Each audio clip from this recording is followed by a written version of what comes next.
नमस्कार, जनता टीवी देख रहे हैं आप। आपके साथ मैं हूं खुशबू पांडे। इस बुलेटिन में बात देवभूमि की होगी।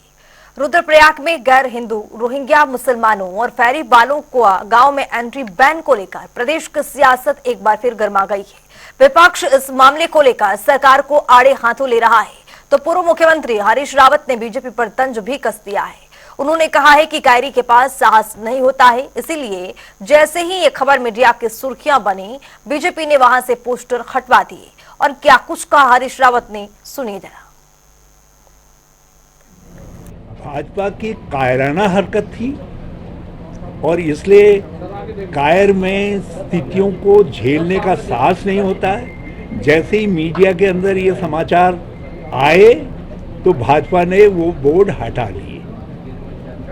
तो ये जो कुछ उन्होंने किया है भाजपा की सूचित सुनियोजित घृणा फैलाने की कायराना हरकत थी।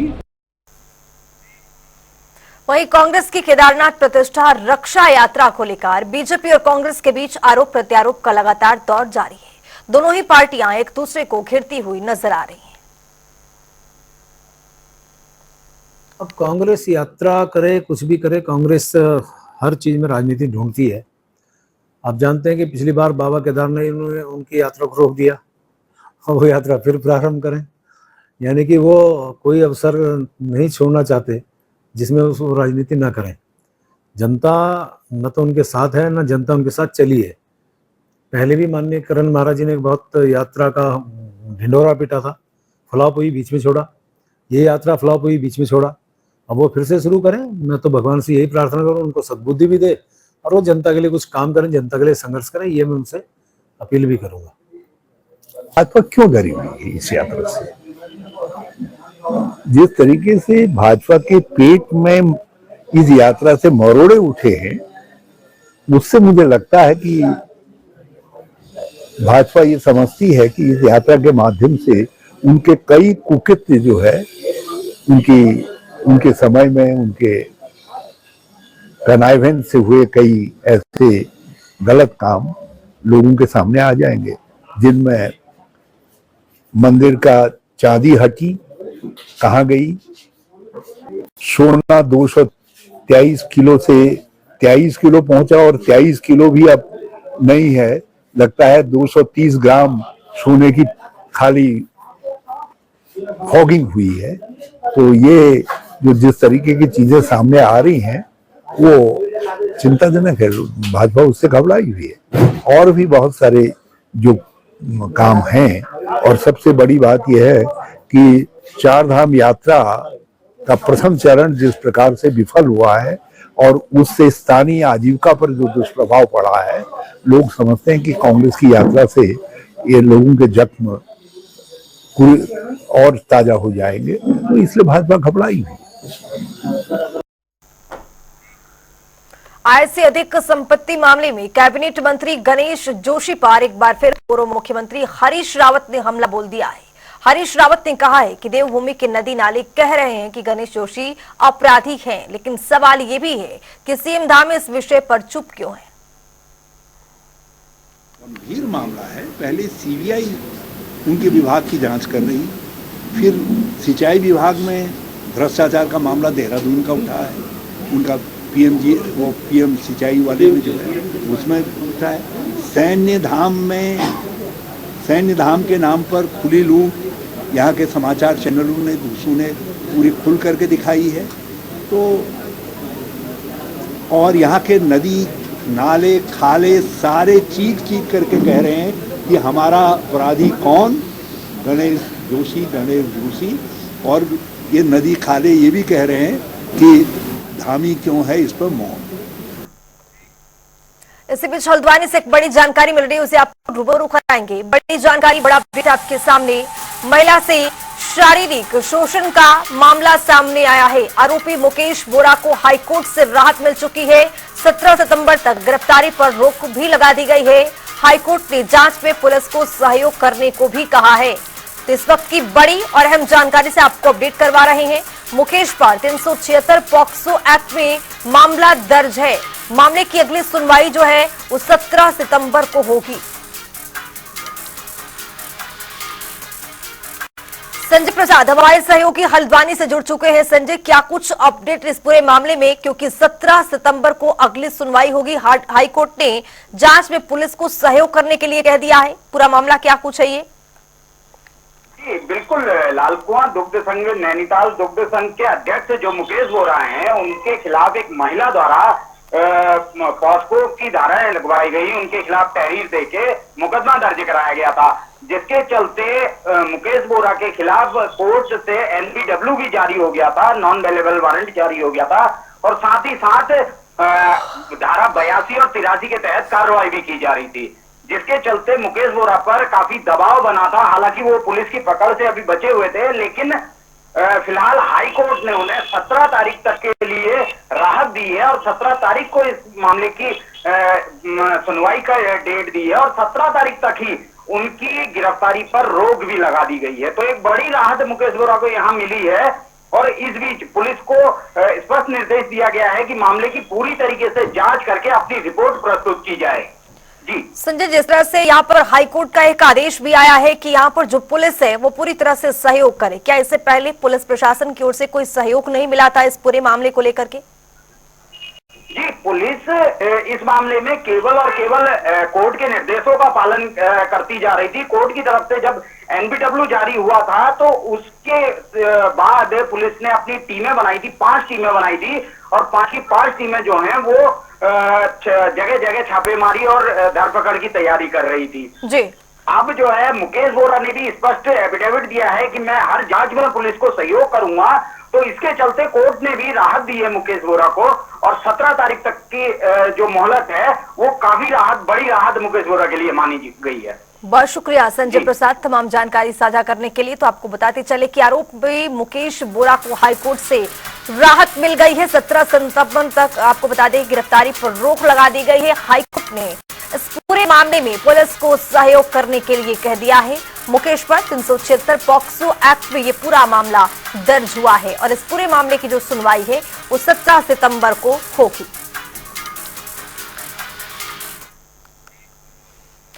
कांग्रेस के कार्यकर्ताओं ने राजधानी देहरादून के आरटीओ कार्यालय में प्रदर्शन किया है। साथ ही आरटीओ प्रशासन सुनील शर्मा को अपनी मांगे पूरी करने के लिए ज्ञापन भी सौंप दिया है। दरअसल लोगों को ड्राइविंग लाइसेंस बनवाने के साथ ही वाहनों की आरसी ट्रांसफर कराने में दिक्कतों का सामना करना पड़ रहा था। इसके साथ ही कई और परेशानियों को भी लेकर कांग्रेस कार्यकर्ताओं की ओर से ज्ञापन सौंप दिया गया है। ये उनके द्वारा कई मांगे करी गई, जिसमें से कुछ प्रमुख मांगे थी जो ई रिक्शा से संबंधित थी। उनके द्वारा कहा गया कि ई रिक्शा जो विभिन्न सड़कों पर चल रहे हैं उसकी वजह से ट्रैफिक जैम की स्थिति उत्पन्न हो रही है, तो उनकी इस बात को बड़े इत्मीनान से सुना गया, और इस बात पर हमारा इन्फोर्समेंट दल और हमारे भी गंभीरता से विचार कर रहे हैं कि देहरादून शहर में ई रिक्शा को इस तरीके से स्ट्रीमलाइन किया जाए जिससे कि ट्रैफिक में भी बाधा ना आए, और अन्य जो साधन हैं पब्लिक ट्रांसपोर्ट के उन पर भी कोई विपरीत प्रभाव ना पड़े। तो इसके लिए हम लोग एक पूरे प्रोग्राम बना रहे हैं। एक प्लानिंग के अंतर्गत न सिर्फ इन्फोर्समेंट के द्वारा ये सुनिश्चित किया जाएगा कि रोडों पर एक सीमित संख्या के अंदर ही ई रिक्शा का संचालन हो, और ऐसी रोडें जहां पर कि ये प्रतिबंधित हैं वहां प्रतिबंधित समय में किसी भी तरह से इनका ऑपरेशन ना हो। आगामी निकाय चुनाव और केदारनाथ उपचुनाव को देखते हुए उत्तराखंड में बहुजन समाज पार्टी की सक्रियता बढ़ती जा रही है। दरअसल उत्तराखंड बीएसपी के प्रदेश प्रभारी हाजी मोहम्मद मुनकाद अली के नेतृत्व में कार्यकर्ता सम्मेलन का आयोजन किया गया है, जिसमें प्रदेश अध्यक्ष के साथ साथ बीएसपी के वरिष्ठ नेताओं ने हिस्सा लिया है। वहीं इस दौरान बीएसपी प्रदेश प्रभारी ने कहा है कि हम अपनी पार्टी को मजबूत करने के लिए जिला स्तर और विधानसभा स्तर पर समीक्षा करते हुए नजर आएंगे। इस दौरान जो कमी मिलेगी उसे भी दूर किया जाएगा। और यहाँ पे हमने अपने बहुजन समाज पार्टी के सभी सम्मानित पदाधिकारियों और सम्मानित बहुजन समाज पार्टी के समर्थकों को इस मीटिंग में बुलाया है, और खास तौर से इस मीटिंग का मकसद है आने वाले वक्त में बहुजन समाज पार्टी को कैसे मजबूत किया जाए, बहुजन समाज पार्टी के संगठन को कैसे मजबूत किया जाए, और आने वाले वक्त में कैसे हम प्रदेश के अंदर बैलेंस ऑफ पावर बनकर उभरें। उसी कड़ी में आज हम लोगों ने जो हमारा संगठन है जिला स्तर पर, विधानसभा स्तर पर, सेक्टर स्तर पर, बूथ स्तर पर उसकी समीक्षा करेंगे, और उसके बाद जहां कमी होगी उसे दुरुस्त करें। हल्द्वानी में गौला नदी के लगातार बढ़ रहे जलस्तर के बाद प्रशासन ने गौला पुल में आवाजाही बंद कर दी है। दरअसल जिलाधिकारी वंदना सिंह ने गौला पुल का निरीक्षण करते हुए NHAI के अधिकारियों को पुल पर यातायात पूरी तरह बंद करने के निर्देश भी दिए हैं। बता दें कि गौला नदी में 70,000 क्यूसेक पानी छोड़ा गया है, जिसके चलते नदी का जलस्तर पूरी तरह से बढ़ चुका है। देखिए अभी क्योंकि गौला का जलस्तर करीब 79,000 क्यूसेक पहुँच गया था, हमारा 60,000 क्यूसेक का लेवल है। उसके बाद NHAI के अधिकारियों की टीम के द्वारा ये बताया गया कि इसको प्रिकॉशनरी इसको रोकना उचित होगा। यातायात हमने दोनों पुलों पर बंद किया था, लेकिन अभी करीब 1 घंटा पहले काटेराम सर्कल हाउस का जो हमारा गौला पुल है उसको यातायात बहाल कर दिया गया है। यहाँ पर अभी जो हमारा मुख्य पुल है उसको अभी रोका गया है, क्योंकि नदी का जो बहाव है वो पुल के अवेटमेंट की तरफ है। इसके अलावा जो हमारा रेलवे स्टेशन है उसकी तरफ है, कुछ इनके प्लम कॉन्क्रीट और जो प्रोडक्शन वर्क है उसको नुकसान हुआ है। अभी इसका नजर रखी जा रही है, जैसे पानी का जलस्तर कम होगा फिर आगे निर्णय लिया जाएगा। इसी बीच देहरादून से एक बड़ी जानकारी सामने आ रही है, उससे भी आपको अपडेट करवाएंगे। भारी बारिश ने लोगों की मुश्किलें बढ़ा दी है। एक नेशनल हाईवे समेत 300 सड़कें बंद हो गई हैं, पूरी तरह से सड़कें यहां पर ठप हैं। 30 स्टेट हाईवे और 106 ग्रामीण सड़कें भी बंद हैं। जिला मुख्यालय से कई गांव का संपर्क टूट चुका है। मलबा और बोल्डर आने से मार्ग बाधित हुआ है। इस वक्त की बड़ी और अहम जानकारी से आपको रूबरू करा रहे हैं। बंद मार्गों को खोलने का जो प्रयास है वो चल रहा है, लेकिन आपको बताते चले कि भारी बारिश की वजह से लोगों की जो मुश्किलें हैं वो बढ़ती हुई जा रही हैं। एक नेशनल हाईवे के अलावा आपको बताते चले कि 300 सड़कें पूरी तरह से ठप पड़ चुकी हैं। जिला मुख्यालय से कई गांवों का जो संपर्क है वो यहां पर टूट गया है। मलबा और बोल्डर आने से मार्ग पूरी तरह से बाधित हुआ है, क्षतिग्रस्त हो गया है। बंद मार्गों को खोलने के लिए जो प्रशासन है वो पूरी तरह से अपने इंतजाम वहां पर बनाए हुए हैं, लेकिन आपको बताते चले कि भारी बारिश मुश्किलों को लेकर के आया है। मानसून का जो सक्रियता है वो बढ़ने की वजह से कई जो मार्ग है वो पूरी तरह से बंद हो चुके हैं। जिला मुख्यालय से कई गांवों का जो संपर्क है वो टूट गया है। मलबा और बोल्डर आने की वजह से जो मार्ग है वो पूरी तरह से ठप पड़ गया है। तो भारी बारिश ने एक बार मुश्किलें फिर से बढ़ा दी हैं। नेशनल हाईवे समेत कई सड़कें बंद हैं। स्टेट हाईवे और 106 ग्रामीण सड़कें भी बंद हो चुकी हैं। जिला मुख्यालय से संपर्क कट चुका है। लगातार जो पुलिस प्रशासन है इस मार्ग को बहाल करने के लिए पूरी तरह से अपनी सक्रियता दिखा रहा है।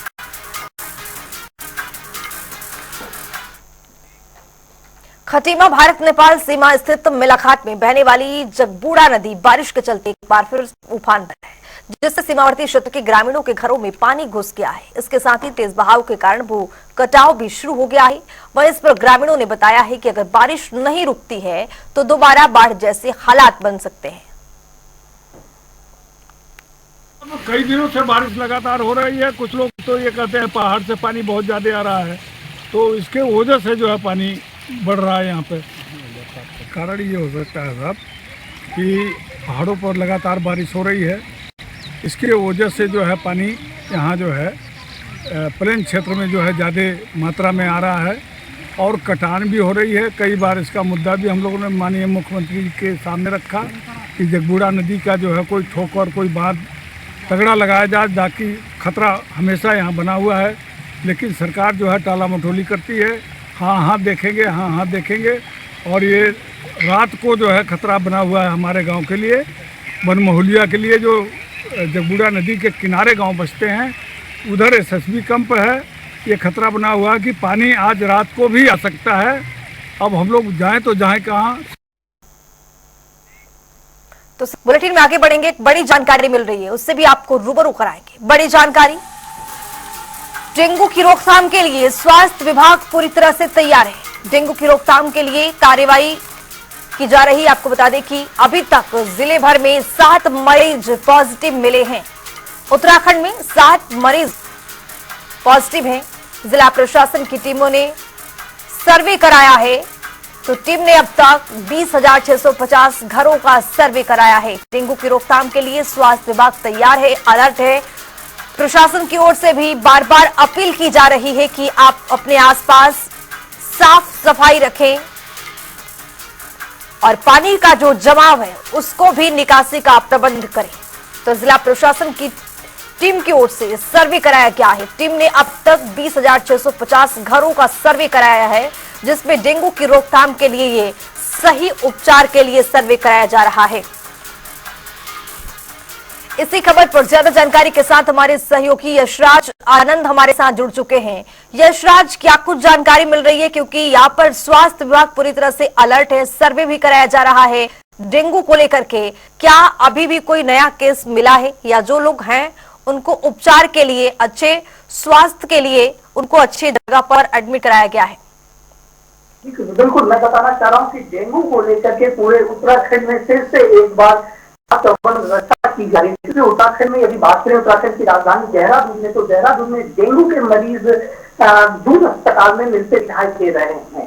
तो वहीं पर डेंगू की रोकथाम के लिए सरकार के द्वारा बिल्कुल सजगता बरती जा रही है। सरकार से सतर्कता बरतते हुए फॉगिंग की व्यवस्था की जा रही है। साथ ही साथ जहाँ पर भी जल भराव हो रहा है, जल भराव पर भी सरकार सख्ती से निपट रही है। यदि कहीं सड़क में गड्ढे हैं और सड़क के गड्ढे में पानी है तो सरकार के द्वारा, प्रशासन के द्वारा तुरंत उसको पानी को हटाया जा रहा है, निकाला जा रहा है। दूसरी सबसे बड़ी बात जो मैं यहाँ बताना चाह रहा हूँ कि डेंगू की रोकथाम के लिए एक टीम गठित कर दी गई है और टीम गठित करने के बाद जगह जगह जाकर के वो टीम इन्वेस्टिगेशन कर रही है, जांच कर रही है। चाहे बात करें होटलों की, चाहे बात करें रेस्टोरेंट की या आवासीय परिसरों की, या गली मोहल्लों में जाकर के बात करें, या विद्यालयों में जाकर के बात करें। पानी की टंकी, वो टीम जो है वो पानी की टंकी भी जाकर देखती है और मुआयना करती है कि कितने दिनों का ये पानी जमा है। तो इस प्रकार से कई जगह जाकर के टीम इस प्रकार से निरीक्षण कर रही है। निरीक्षण करने के बाद यदि कहीं से कोई और कुछ इस तरीके से घटनाएं दिखती है जो कई दिनों से पानी जमा किया गया, तो उसके प्रति चालान भी काट रही है टीम। दूसरी, उसके बाद यदि मैं बात करूं कि लगातार फॉगिंग की व्यवस्था शासन प्रशासन के द्वारा किया जा रहा है। प्रशासन लगातार जगह जगह जाकर के सभी वार्डों में, करीब देहरादून की यदि बात करें तो देहरादून में 100 वार्ड है, तो 100 वार्ड में भी फॉगिंग की व्यवस्था की जा रही है। लेकिन सबसे बड़ी बात जो उठती है फॉगिंग का समय को लेकर के, चूंकि समय की कमी के कारण फॉगिंग शुरुआत सुबह से ही शुरू कर दी जाती है, दोपहर में फॉगिंग होती है। लेकिन जो प्रशासन, जो नगर निगम के अधिकारियों के द्वारा कहा गया कि फॉगिंग का सबसे अधिक अच्छा समय, उपयुक्त समय जो होता है वो 3 बजे से होता है। तो कुल मिलाकर ये कह लें यशराज कि यहाँ पर जिस तरह से स्वास्थ्य विभाग अलर्ट है, फॉगिंग भी करवाई जा रही है, डेंगू की रोकथाम के लिए कार्यवाही भी जारी है, तो कुल मिलाकर प्रशासन मुस्तैदी से अपना काम दिखा रहा है, अलर्ट मोड पर है। बहुत शुक्रिया यशराज तमाम जानकारी साझा करने के लिए। तो स्वास्थ्य विभाग नगर निगम की टीम ने सर्वे किया है, जिसमें कई लोग यहाँ पर डेंगू के मरीज पाए गए हैं, उनको अस्पताल में भर्ती करा दिया गया है, इलाज चल रहा है। फिलहाल इस बुलेटिन में अभी के लिए इतना ही। देश और दुनिया की तमाम खबरों के लिए बने रहिए जनता टीवी के साथ। नमस्कार।